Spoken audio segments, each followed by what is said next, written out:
네, 세종특회 이전입니다. 내용 들어보니까 굉장히 선도적인 내용이어가지고 굉장히 반가운 내용이 많습니다. 그래서 궁금한 점 몇 가지 여쭤보겠습니다. 세종중학교의 경우에 입사 차량 3대가 이번 2024년도에는 110개에서 빠졌습니다.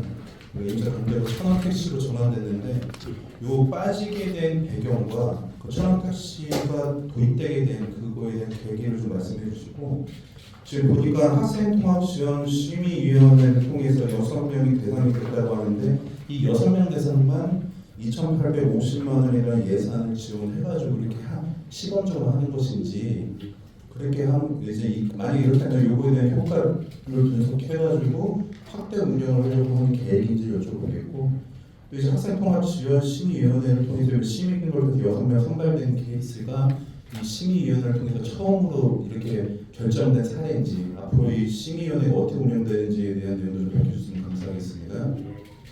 말씀드리도록 하겠습니다. 세종중학교가 전에는 주초는 여등입니다. 남녀공학으로 바뀌면서 시설 자체가 너무 노화가 돼가지고 부두심이잖아요. 부두심에는 그것을 남녀공학으로 아이들이 통합학교 남녀공학으로 학교를 바꾸면서 개축을 교실 전체를 거의 3분의 2 이상을 개축을 하는 과정에서 과정에서 거기서 이제 아이들이 전동면 아이들이 통학하는 데 어려움이 있다 해서 저희들이 왜냐면 그 임시 그때 당시 공사를 추진하면서 공사를 추진하면서 가건무 생활을 하는 그런 기간이 있었습니다.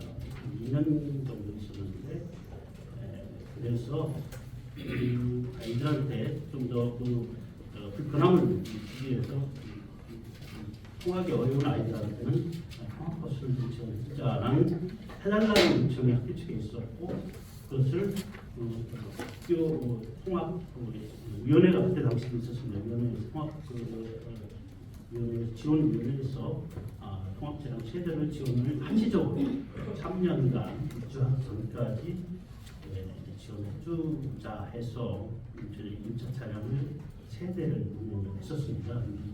그것이 다 공사가 완성되고 준공되고, 그래서 그것이 작년 23학년도에 마무리가 되는데요. 그래서 그건 한시적으로 했기 때문에 당연히 감축하는 게 타당하고, 그러다 보니까 어떤 일이 벌어졌냐면 읍면지역에서 통합차량을 면지역의 연성면이라든지 전동면에서 통학하는 아이들이 학교를 동경하는 데 불편함이 있어서 그것을 좀 해소를 해주겠다.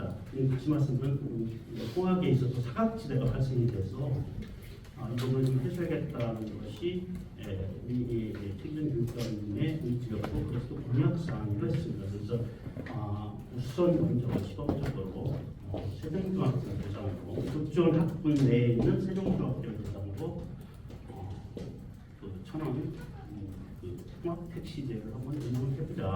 그래서 이번에 2년 뒤에 1년간 운영을 해보고 그에 대한 장단점을 좀 살펴서 보완할 건들을 하고 좋은 점을 더 살리고 해서 이 부분을 내년도에는 전차적으로 나갈 계획으로 있습니다. 현재는. 그래서 지금 현재 그래서 지금 세종중학교를 시범적으로 운영한다는 말씀을 드리고, 시범적으로 운영하게 됐다는 말씀을 드리고, 그리고 이 예산에 대해서는 2,840만 원을 확보를 했는데, 지금 그저께 지난주가 되겠습니다. 지난주에 학교 통합 지원 심의위원회가 있어요. 그 결과 그 당시 8명이 학교에서는 추천이 들어왔는데, 우리가 선발하는 요건에 포함되지 않는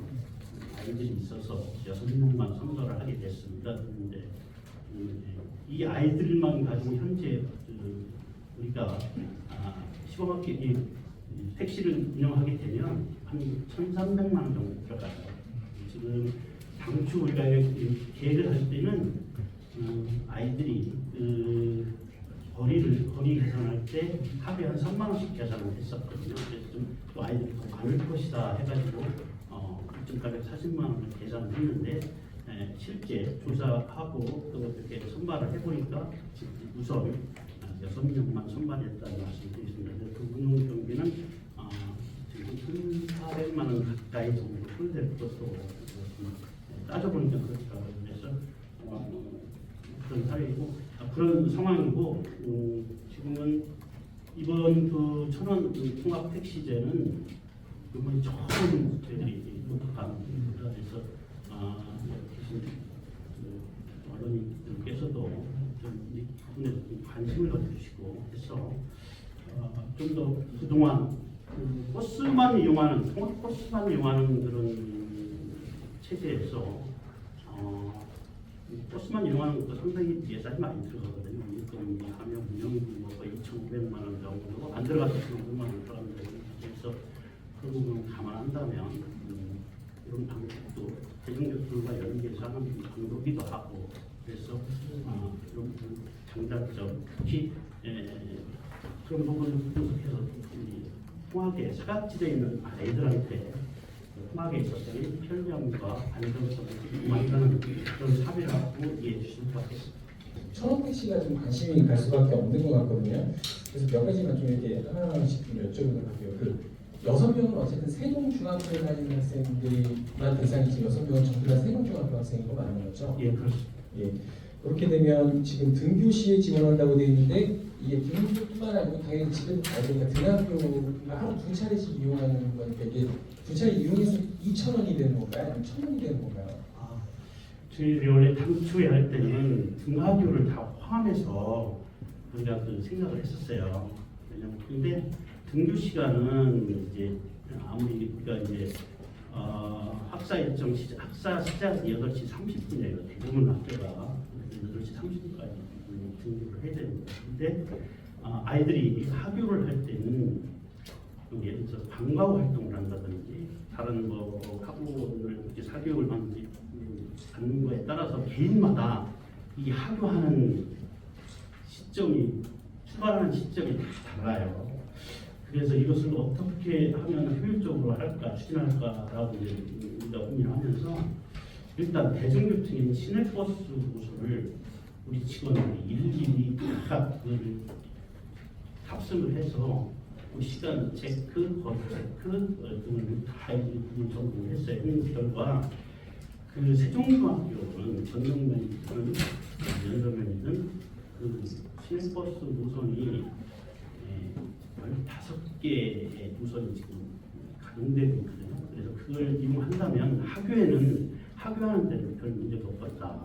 아이들이 학교하는 시간이 오후 4시 반 정도, 빠른 아이는 4시 반, 늦은 아이는 오후 6시 반 정도 차이가 납니다. 그래서 그 부분은 학교하고도 논의를 한 결과 학교는 시내버스 노선이 충분히 가능하니 등교만 가지고 한번 해보자 해서 또 지금 시범 운영하는 기간이고 해서 우선 등교는 아무래도 8시까지는 등교를 시켜야 하기 때문에 그 시간을 정해서 할 수가 있잖아요. 그래서 등교만 하고 학교는 좀 아이들이 자유롭게 학교하는 시간이 가능하다고 우리가 판단했기 때문에 학교는 통합 택시제 운영하는 것을 하는 거에서 제외한 상태라는 말씀드립니다. 학교가 통합되고 나서 이제 3년 동안은 통합버스를 지원해 줬었다고 했는데 그때는 등하교 다 지원을 해줬던 거죠. 근데 이제 이번에 이제 어쨌든 간에 등교한 지원이 이제 되는 부분인 거고 이게 결국에는 전동면이나 뭐 다른 쪽에서 세종으로 이게 자칫 잘못하면 역차별 훈련도 좀 스스로 있을 거라고 보여지는데 이 학생 6명만을 위한 그런 혜택이 좀 될 수도 있어서 다른 읍면에서 다른 면 지역에서 의구로 오는 학생들이 충분히 많을 거거든요. 이 버스와 택시의 그 편리함을 생각할 때는 다른 학생들 같은 경우는 나도 해줬으면 좋겠다, 우리 아이들도 좀 해줬으면 좋겠다 이런 목소리가 굉장히 많이 나올 수밖에 없을 것 같은데 이런 점에 대한 부담이 좀 있을 것 같아요. 그 좀 어떻게 생각하시고 이게 그 버스비가 같은 경우에는 지금 이게 1,000원을 이게 학생한테 1,000원 받으면 되는 건데 버스비 같은 경우는 제가 학생들 지금 얼마인지를 몰라서 학생들은 지금 1,000원 정도면 이용이 가능합니까 혹시? 잠깐만, 우리 시내버스 같은 경우 1,000원, 이 동적 같은 경우는 1,350원으로 알고 있거든요. 오히려 그 버스비보다도 더 싼 거네요. 아니야, 저 청소년 쪽이니까 일반보다 학생이 훨씬 싸죠. 그것까지는 지금 파악을 못했습니다. 1,000원 미만. 어쨌든 그 역차별 논란에 대해서 좀 어떻게 생각하시는지 하고 예. 하나 마지막으로 이번에 그 전국적인 사례가 지금 이 세종시 교육청에서 처음으로 이런 1,000원 버스 그러니까 일반인 그 면 지역이나 그 시민들을 대상으로 했던 뭐 1,000원 버스, 마중 택시, 뭐 1,000원 택시 뭐 이런 경우는 있었는데 학생들을 대상으로 한 1,000원 택시는 지금 전국적인 첫 사례라고 저희가 좀 봐도 되는지 이런 두 가지만 좀 여쭙겠습니다. 예, 말씀드리겠습니다. 역차별 문제를 말씀을 해주셨습니다. 그래서 이 역차별을 해소할 수 있는 방안은 이 천안 통합 택시제를 운영할 때 그 선발 대상을 어떤 기준으로 선발할 것인가에 대한 기준을 명확하고 누구나 납득할 수 있는 기준이 수립되어야 된다고 생각합니다. 그래서 그렇게 된다고 하면 그런 역차별 문제는 좀 최소로 이렇게 해결해야 되지 않을까, 최대 해결할 수 있는 게 아닐까 그런 생각을 하고요.